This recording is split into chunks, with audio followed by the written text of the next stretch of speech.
initially, Sony was reluctant to release it to us because they weren't looking at smaller markets when they first presented their marketing plan for the picture. So we were not even on their list to begin with. And we made a strong argument through our booking service that, hey, guys, this part of the country, people are very familiar with that book and that story, and certainly very familiar with crawdads. So you're talking to the right audience in this part of the country. And they backed off and changed their marketing plan, and we got a copy of the picture. And actually, it has been one of our largest grossers. In fact, this weekend, it was our largest grosser, beating out all of our other pictures.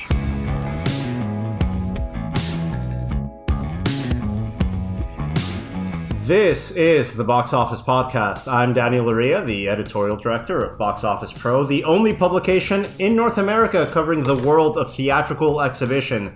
Once again, joined by our co-hosts, Russ Fischer, the editorial director of the Box Office Studios, which provides editorial content for movie theaters around the world. And we've got Rebecca Pahle, the deputy editor of Box Office Pro. In this week's episode, we've got an interview with Byron Berkley, the president of the Theater Owners of Mid-America and the owner of the 4-Star Cinema in Kilgore, Texas.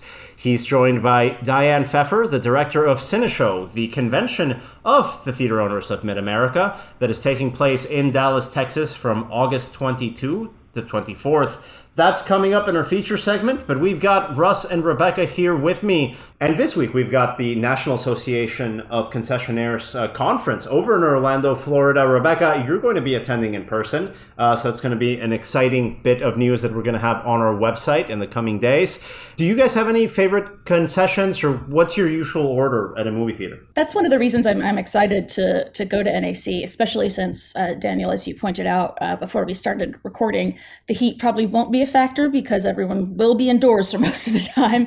But I like to see some of these different innovations because traditionally I am a popcorn girl. I mean, getting into nachos, that was breaking outside of the bounds. You're a traditionalist when it comes to it. I'm a bit of a traditionalist. Yeah. I can tell you on my end, I'm not a huge dine-in fan. I go to a lot of dine-in theaters. I think it's an interesting experience. It's not the best fit for every movie out there. But one thing that I really do love is the ability to order a beer in a movie theater. Do you guys remember that line from John Travolta in Pulp Fiction, 1994? It was like the strangest thing to tell people you could order a beer in a movie theater in Amsterdam. American audiences thought it was the most charming thing ever. Now it's commonplace. I was talking to Rob Novak, the director of food and beverage over at Marcus Theaters. He said that Marcus right now isn't considering opening any new locations that don't have a liquor license. It's a huge trend here in F&B. Russ, on your end, what's your go-to order at the movies? I tend to just not get anything, but if I do, it's popcorn or a beer. I like the beer. I remember the line in Pulp Fiction. I did find it charming and something enviable. And then I think the first time I went to a movie in the UK, which was maybe the year 2000, and I was like, oh, yeah, okay, beer in the cinema. This is great. I love it. I saw Gladiator, so was it 99 or 2000? Oh, you need to drink a beer while watching a Ridley Scott movie. I saw Gladiator in a theater. In a theater in Brixton, just on the south side of the river in London. Yeah, with a friend of mine who lived there. That was my first UK with a beer theater experience, and obviously I still remember it. But normally when you go to the movies, you subsist on vibes. Yeah, exactly. I am not Gen Z, so I don't know that I would say that, but the truth is the same, whatever words you're going to put to it. Well, talking about Gen Z, well, not even Gen Z, I have this completely wrong. It's millennials, right? 18 to 34. That's what we call millennials these days. I don't even know the breakdown anymore. I think millennials are even older than that at this point. They're the, quote, elder and geriatric millennials. I consider myself a part of that group at 37. But I don't know about the word geriatric, but I have seen that term used. We need a term for this demographic here at the box office because 18 to 34-year-olds, guys, drove the opening weekend box office of Jordan Peele's Nope, which opened to $44 million in North America. It's rolling out overseas this weekend.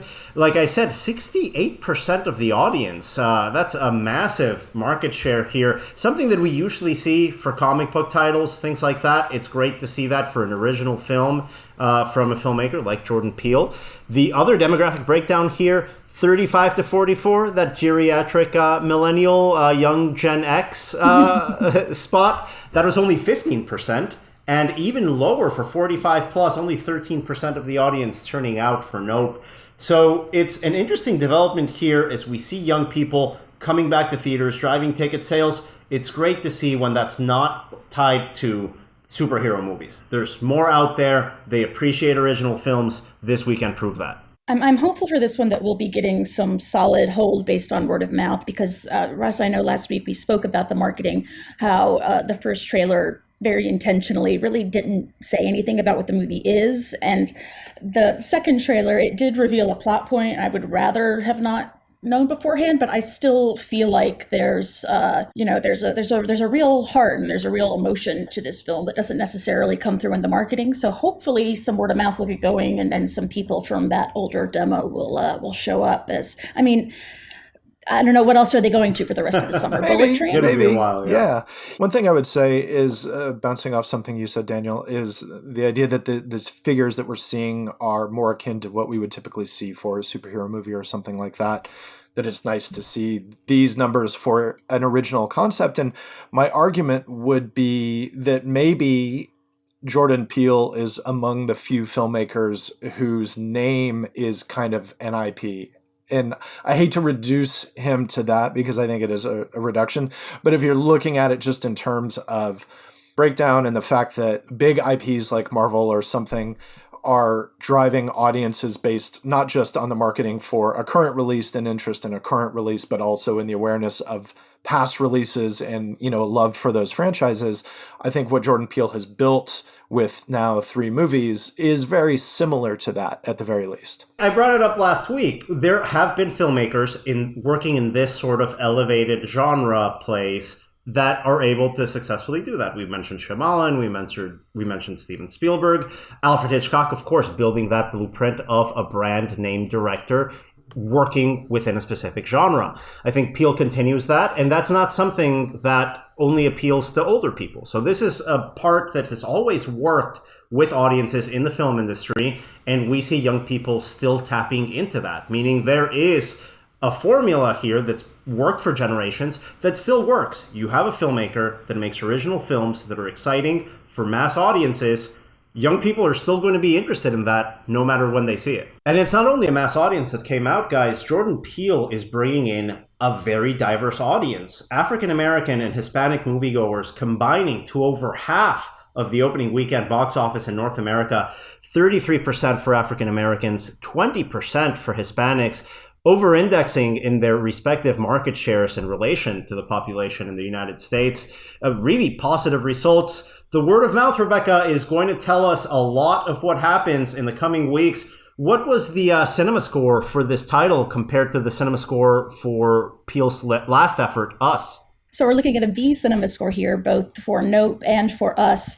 Whereas if you look at the Rotten Tomatoes audience score, Nope places pretty much right in between Us and Get Out. Us was 60% approval, then Nope 71 and Get Out 86. I hope that in terms of second week drops, Nope also kind of falls in the middle there and doesn't match Us's drop, which was a pretty substantial 53%. I feel like marketing with this one, again, I have to hope that the marketing didn't quite represent what the film was, so word of mouth is going to help more. But yeah, I mean, it's not going to be as strong a hold as Get Out. I mean, that one only drops 15% in its second outlier. Week. That was definitely a case of people finding out about it. And even 53% for Us, I mean, that's not bad. I do prefer Nope to that film. So maybe that's just me projecting my own opinions onto things. Cinema score is often more a reflection of, did the audience get the movie that they thought they were going to get?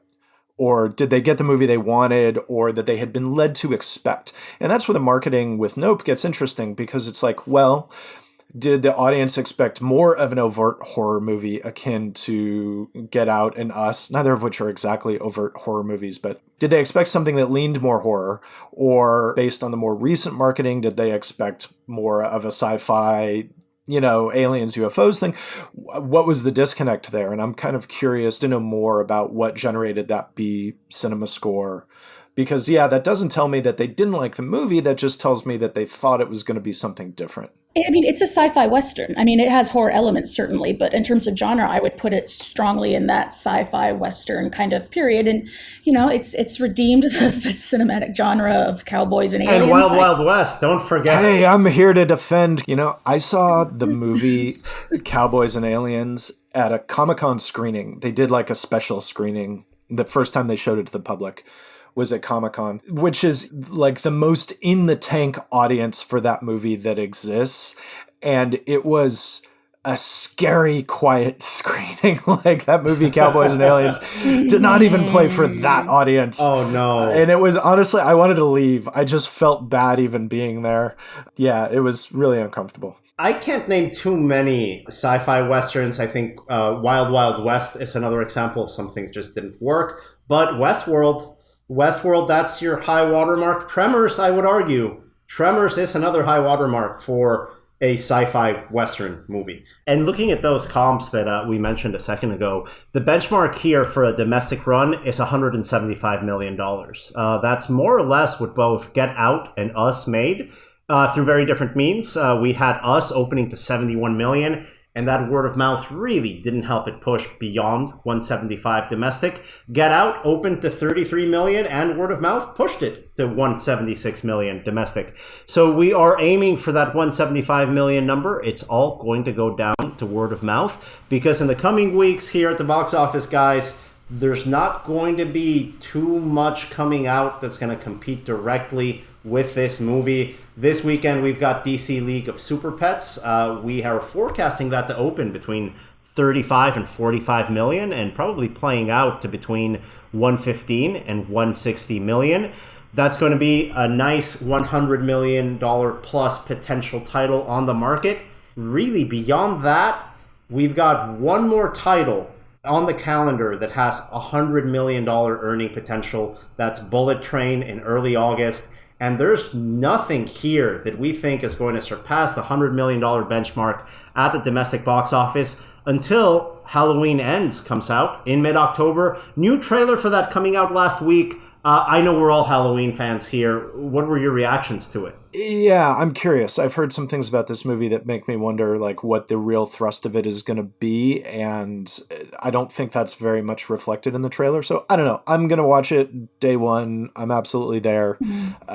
They don't really have to sell me very much here because I'm going to see it. I think you're right, Russ, in that what we're all hoping to see from Halloween Ends is a resolution to Jamie Lee Curtis's tenure in this role and her connection to this franchise. Honestly, I feel that was resolved at the end of the first David Gordon Green Halloween. I'm not sure I needed an extra 2 movies to see that resolved. I'm with you guys. I'm seeing it as a fan of the franchise. I'll see it opening weekend as a fan, but my expectations are very much tempered after watching Halloween Kills. I mean, at this point, it's Comic-Con season, so we have new trailers for days, a lot of new things on the radar. So it's kind of easy to let things go to the back burner if they don't necessarily pique your own personal interest. Let's start with what our listeners want to hear more about. Russ, help us make sense of the new Marvel releases that were announced at Comic-Con. We've talked a couple of times on the podcast recently about how it's been difficult to see the big picture for Marvel. Marvel has created expectations for us to know what their big story arcs are. That has not been very apparent with the quote-unquote phase 4 of movies that is currently ongoing. We know a lot more stuff now, and maybe we should have looked back at the past a little more to get a sense. So when Iron Man came out, in 2008 and the movies that immediately followed, we didn't realize at the time that we were watching the Infinity Saga, but as phases 1, 2, and 3 were revealed, Thanos became the villain. That's kind of how Marvel branded everything, was the Infinity Saga. Like everything that went from Iron Man to Spider-Man Far From Home was Infinity Saga. And it's like, okay, cool, I get it.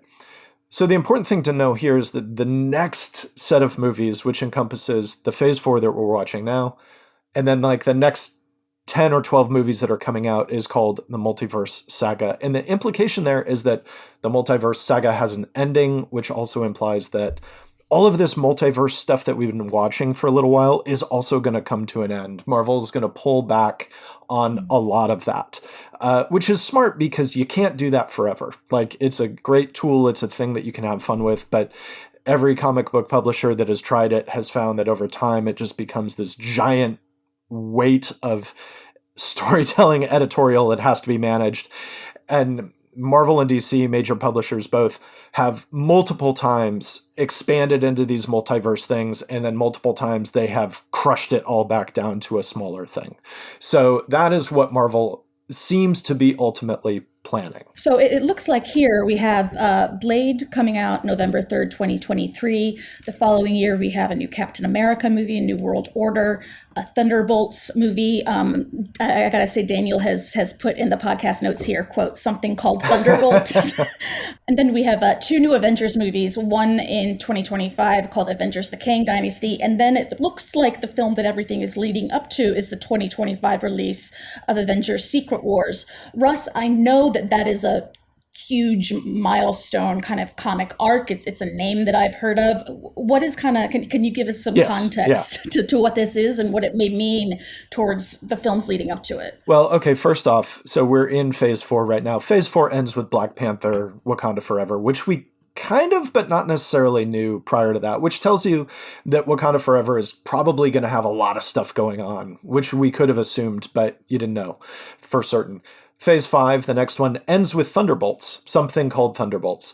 Thunderbolts is kind of Marvel's Suicide Squad, like, to reduce it very simply, but maybe more properly, because Thunderbolts ends phase 5, that's also probably going to be a big movie. We don't know anything other than who's writing and directing Thunderbolts. We have no idea. We don't know what characters are going to be in it, anything like that. It's Jake Schreier is directing from a script by Eric Pearson.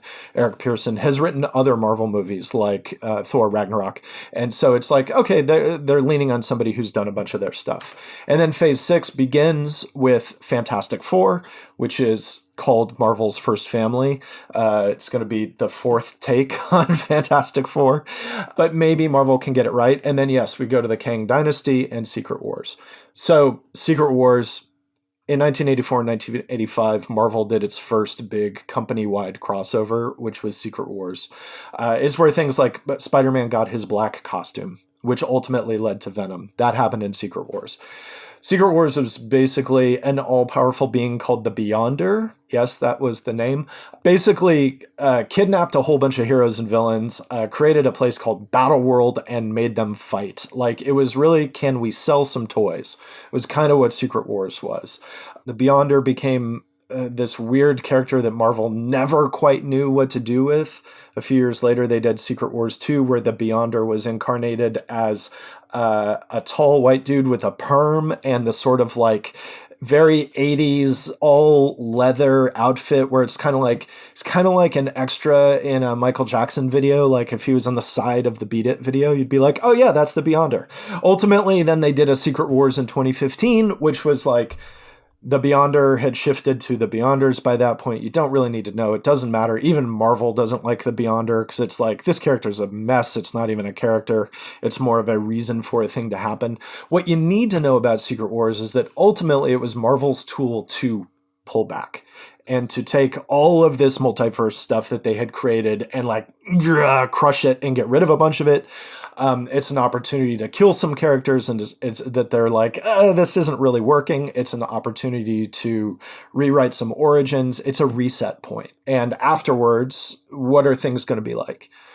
There are a couple of other big possibilities there too. You know, you've got Kang the Conqueror. He showed up in the Loki TV series. He's the villain of Ant-Man and the Wasp: Quantumania, which comes out in February. That's the movie that opens Phase 5. Kang is going to be the next Thanos. For the next 2 years, they're all going to fight Kang. Or they're going to fight things that Kang does. Kang bounces back and forth in time. There are multiple versions of him. He's played by Jonathan Majors, which rules because Jonathan Majors is awesome. I don't know how you guys can keep track of all this. I mean, I'm already looking forward to the Secret Wars, to just simplify this as a moviegoer. And anytime you put the word secret on a movie title, boom! I'm in. There's a secret in there. The best example in Mexico, Brokeback Mountain was titled El Secreto en la Montaña, The Secret on the Mountain. Now, they're not even on the mountain very much. They're not on. The mountain does not feature prominently in Brokeback Mountain. They're not gay cowboys either. They're bisexual shepherds. So, well, my relatives in Mexico, I come from part of my family are cattle ranchers, so they're really into westerns. They'll watch anything with cowboys in it. But I told my very macho uncles that are cattle ranchers that this Secret in the Mountain movie was a thriller, and that the secret was an exciting part of the film. And God. My uncles don't ask me for movie recommendations since the 2005 release, El Secreto en la Montaña. But that's a long digression. We don't have to get too much into it. Let's get back on track here, guys. Looking over the release dates of these movies that we just mentioned, Rebecca, can you go over those release dates per title that were announced during Comic-Con before we talk a little bit more about Black Panther: Wakanda Forever? So we have the new Blade version. So we have the new incarnation of Blade with Mahershala Ali coming out November 3rd, 2023. Captain America: New World Order, early May 2024, followed by Thunderbolts, July 26th, the end of that summer. And another Fantastic Four movie coming out 2024, November, kind of filling that autumn Thor traditional spot. And then those two big team up Avengers movies, Avengers: The Kang Dynasty and Secret Wars, both coming out in 2025. Kang Dynasty in May and Secret Wars on November 7th. More recently, we do have Black Panther: Wakanda Forever coming out November 11th of this year. It's too far out at this point to make any sort of long range forecasts that we could really stand behind. That said, I mean, I imagine this is going to be one of the biggest movies of Q4 this year, along with Avatar, perhaps. Marvel has been working with release dates pretty typically and consistently in May, July, and November. So we have Ant-Man and the Wasp in February. We have Guardians Volume 3 in May. Marvel's in July. So it's a little more packed in 2023 than has been the case. There's going to be 4 movies total because it's those 3, then Blade in November. So what that tells us, though, is that unless they add another February movie for 24, which seems unlikely, or one in 25, there's still a couple of release dates that are open. There's no July 2025 movie set right now, which would be between the 2 Avengers movies that are currently planned. So there's at least one more movie that's going to be announced, and there might even be more than that. We just don't know at this point. So there could be at least that one extra title, and whether that would be a Deadpool movie, another Spider-Man movie, possibly the Shang-Chi sequel, which we know they're developing. There's something else that's going to go in there that we don't have a title for yet. Skipping to the other side of the comic book movie fence, we do have several. I don't think we actually got any new film announcements, but we did see some new footage from upcoming Warner Brothers releases: Black Adam with Dwayne Johnson and Shazam: Fury of the Gods. We got those 2 movies. We've known those were coming out. Those both arrived this year in October and December. They both look perfectly entertaining. We'll see what happens. But after those, DC's plans are very much up in the air, and there are a couple of reasons for that. I mean, one of them is that they were probably going to use, and almost certainly are using, the Flash movie as kind of a reset to do some changes to the established kind of story framework that was built by the Justice League movies and the Zack Snyder movies, which DC is moving away from. But then there's all sorts of other stuff. It's like Warner Brothers has just gone through a buyout. Warner Brothers is now owned by Discovery. There's different people in charge. They have different priorities. There were some movies that were planned for streaming, like Blue Beetle, which was going to be an HBO Max exclusive. That's now going to theatrical in 23. I think that's set for 23. There's a Batgirl movie. Oh, that's neat. That doesn't happen too often. It doesn't, and there's a Batgirl movie, which I think is still supposed to be an HBO Max debut, but it's like, why aren't you doing that theatrical? And I think that question is being asked inside Discovery Warner at this point. And there's also a Joker sequel from Todd Phillips. That was a surprise hit, an R-rated film at the box office for it to perform as well as it did. I thought it worked really well as a one-off. now it's a franchise? We don't know. I don't know. I think that's a little bit of a We risk. don't know. I mean, Todd Phillips posted an image of a script that sort of announced that sequel. One of the trades ran something that Lady Gaga was being courted for a key role, which everybody has kind of assumed to be a version of Harley Quinn. It certainly makes sense because that movie cost very little and it made a crazy amount of money. So from Discovery Warner's perspective, do you want to do Joker again? Yeah, you probably do. And there's still the Aquaman sequel coming out, and the Aquaman sequel is once again directed by James Wan. Aquaman was super fun. I really enjoyed that movie. It's ridiculous, but it was a ridiculous good time. They are doing another one of those, but it's sort of like that, they're doing so much to sort of cut the ties to the stuff that Zack Snyder did. Aquaman was part of that. So how does the Aquaman sequel fit in with whatever DC is going to be? We don't know. Does it have to fit in? It doesn't. Like, the Batman was a standalone movie. And I think that absent someone like Kevin Feige, who acts as a unifying force to really keep everything focused on a pretty core path which Marvel has done, maybe you don't have to have everything connect. Maybe you can just make a bunch of movies. For well over 100 years, people have been making successful movies that are not part of a cinematic universe. So it can be done. It works. It does work. Works. I have to say that I saw something that I was looking forward to seeing at CinemaCon. I didn't get to see it back in Vegas, but I saw it on my computer. The John Wick 4 trailer looks awesome. Guys, it's fan service. I like that mini franchise. Who doesn't love Keanu Reeves? March 24th, 2023 for John Wick 4. I'm going to be there opening weekend. And then for the nerds in the audience and also on this panel, Merry Christmas. Paramount gave you guys the trailer for Dungeons & Dragons Honor Among Thieves. That's coming out March 3rd, 2023. What do you guys think? Deep in my heart, I am hoping this is an elaborate prank from Paramount and that on the release date of Dungeons & Dragons Honor Among Thieves on March 3rd, 2023, they will prank all of us and just re-release the Jeremy Irons Dungeons & Dragons because that movie's terrible and I love it. But that said, I mean, there has really been over these past few years a marked increase in interest in D&D and that kind of tabletop role-playing game culture. You have, kind of online series like Critical Role that have really gotten a new generation of people into Dungeons & Dragons. So it's no surprise, definitely, that Paramount is taking advantage of this moment. It looks supremely silly. And I have no problem with silly. It's Chris Pine running around being charming. Great, he is charming. I'm excited. Yeah. We get a couple Chris Pine movies now. He's in Don't Worry, Darling, where it seems like he plays the bad guy. He looks great as a bad guy. He looks perfectly entertaining as a silly Danny Ocean kind of bard in Dungeons and Dragons. And if remember his Into the Woods, the Disney musical, where it just looked like, why is he doing this? This is why is he doing a supporting role? And he was just bonkers, and it was amazing. So I'm hoping for something like that. I'm a Chris Pine fan. I don't need to argue who's the best Chris, but Chris Pine is a good Chris. So agreed. He's the working man's Channing Tatum. That's how I feel about Chris Pine. I am completely behind this. This kind of looks like an Ocean's 11 movie that has dungeons and dragons both in it. And you know what? Sure, why not? So we've got a packed calendar here for 2023 and 2024. And looking at 2025, I'm going to say it right now, there's no way two Avengers movies come out on the same year. There's no way.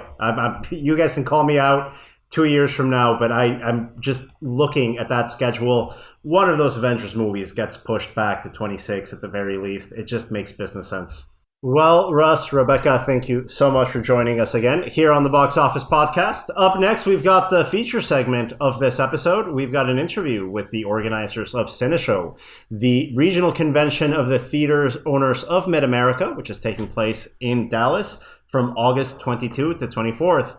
Please join us to listen from both Byron Berkley and Diane Feffer after this break. And we are here on the Box Office Podcast with Diane Feffer, the director of CineShow, the upcoming event organized by the theater owners of Mid-America in Dallas, Texas from August 22 and 24th. And we are also joined by Byron Berkley, the president of the theater owners of Mid-America and also the owner and operator of the 4-Star Cinema down in Kilgore, Texas. Guys, thank you so much for joining us. An exciting event coming up. It's one of my favorite times on the schedule, going down to Dallas and checking out CineShow in person. What can we look forward to? Oh, thank you so much, Daniel, for inviting us on this morning. We're so excited. We've just surpassed over 60 booths. So to answer your question, we've got a wide variety of vendors. Everything from popcorn to technology, and we've made it easy. We've made it accessible. Our pricing is very affordable. It's $235 to register for CinéShow, and once you do, you're going to receive all of the seminars, the trade show, all the meals, and the bus transportation as we guide you and shuttle you to some new concepts that are going to even open up your mind more and show you the possibilities of how cinemas are advancing. We jumpstart the conference on August 22nd by visiting the newest concept that Cinemark has brought out, and that's called Cut by Cinemark. That's the dine-in concept from Cinemark. As we know, dine-ins are huge in the state of Texas. They're getting bigger nationally. This is a brand new concept that Cinemark, not that long ago, really rolled out as its own dine-in brand. Which location of Cut are we going to be able to see? Cut by Cinemark in Frisco. And Frisco is one of the more, it is supposed to be the sports city USA and one of the fastest growing cities in the United States. But this location will please everyone. I mean, it's just a sensory delight. As soon as you walk in, it's beautiful, it's luxurious. Just the dine-in area around the bar, it's all inclusive, seats about 164 people. So it's really very nice, very luxurious. I know I've said that word before, but that is the one word that will come to your mind. So we are treating everyone to dinner and drinks there, where we kind of reunite with our friends that we haven't seen since COVID happened.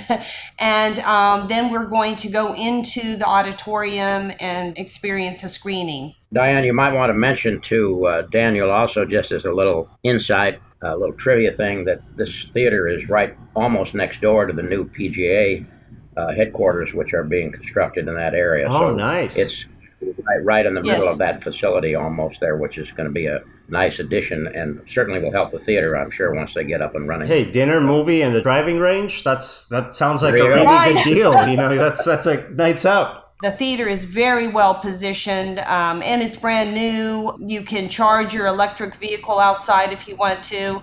It's really a state-of-the-art theater. And so that's how we start CinéShow on August 27th in the evening. The next morning, on the 23rd, our breakfast features ComScore, who's really doing a great job in putting together some interesting trivia. And now we call it data in the business world, but they're putting together data that matters to those regions that attend CinéShow, such as Louisiana, Arkansas, Mississippi, Missouri, Kansas, and Texas. You know, these are what you want to know is data and information that you care about that's happening in your backyard. And that's what's going to be presented through ComScore at the breakfast. From there, we go into a seminar and a panel discussion. The panel discussion is worth noting because it's how to do business right now. And we normally refer to it as doing business post-COVID, but what we've got going on now is supply chain challenges. So if you're a cinema owner listening to this podcast and you're thinking about expanding, or you're thinking about new construction or just reconstruction, you want to know how to plan that project out, what needs to be ordered first. Sometimes it's the things that you think are highly accessible that are not so easy to get right now. So this seminar is for you, but it's also just normal supplies that you used to just click and order, and now there's some delays. So get up to speed, be informed about solutions to these challenges. What are some of the other highlights that we can expect from the week? Sure. Well, we move from that panel discussion that Jeff Kaplan with Sharp NEC is going to lead, like I said, related to supply chain challenges, but also solutions to this. We go from there to our award ceremony. So we're honoring individuals that have contributed in 3 different ways. The first one is Belinda Judson, who has been with NATO, and she's very well known. And so we are giving her the Lifetime Achievement Award. So Byron will be introducing Belinda. We've got a real special presentation for her. Then we're honoring Joel Davis with Premier Cinemas, and that award is called the Frank Liberto Award. And so Tony Liberto will be presenting that award to Joel Davis. And then we are honoring Jamie and Jeff Benson, who are co-founders and owners of Synergy Entertainment. It's a full spectrum of entertainment options. It's bowling, it's axe throwing, it's going to the movies. And that's one of the trends that we're seeing now. So from there, we really just slide over into our trade show. After the luncheon, the awards luncheon is over, we go into the trade show, which is from 1 to 5 p.m. We're actually literally sold out on the trade show right now. The turnout for the trade show was much greater than we expected it to be.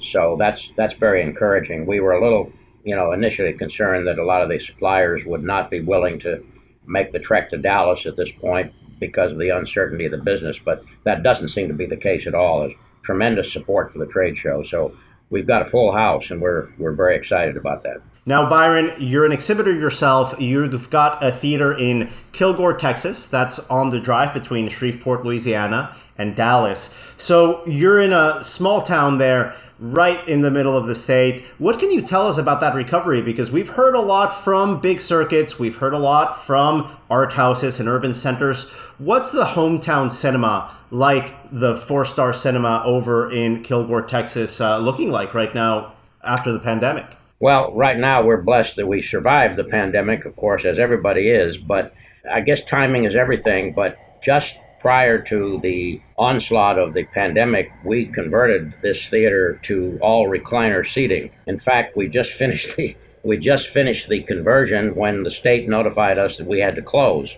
So we sat here several months with beautiful recliner seats and nobody sitting in them. But to answer your question more directly, when we reopened, of course, it took a while, but we saw gradual return of our clientele. It started off with younger families initially, and then, of course, we began to get some of our older customers back. And at this point in time, right now, we are at about 85% year-to-date where we were during 2019. So our recovery has been pretty significant. And I don't know that we could have expected it to be any better than this, and so we're very pleased with it. I think the recliner seating had a lot to do with it. It really provided a reason for customers to come back, and we did everything else possible. We, increased our social marketing. We did a lot of other things to entice people to come back. Like a lot of people, we were selling popcorn on the street and soft drinks and everything else to get people to come back to the theater, but it has worked, and we're very pleased with where we are right now. So the main thing, as it always is in this business, if our studio partners can supply us with product, I think we can deliver the customers. Now, we know that the big studio titles every year, they really help cinemas like yours, an independent theater in a small town in Texas. They really help drive audiences, but that's not the only type of programming that helps a theater like yours. We have a film right now out from Sony, Where the Crawdads Sing. That's a movie that was partially shot in Louisiana, that you're just a short drive away from. That's not the big blockbuster that's driving headlines. I think, like Diane is saying, that's why it's important to bring in ComScore to a regional event to show how different films that maybe aren't making $500 million really help drive business in different parts of the country. What's been your experience with a title like that? Initially, Sony was reluctant to release it to us because they weren't looking at smaller markets when they first presented their marketing plan for the picture. So we were not even on their list to begin with.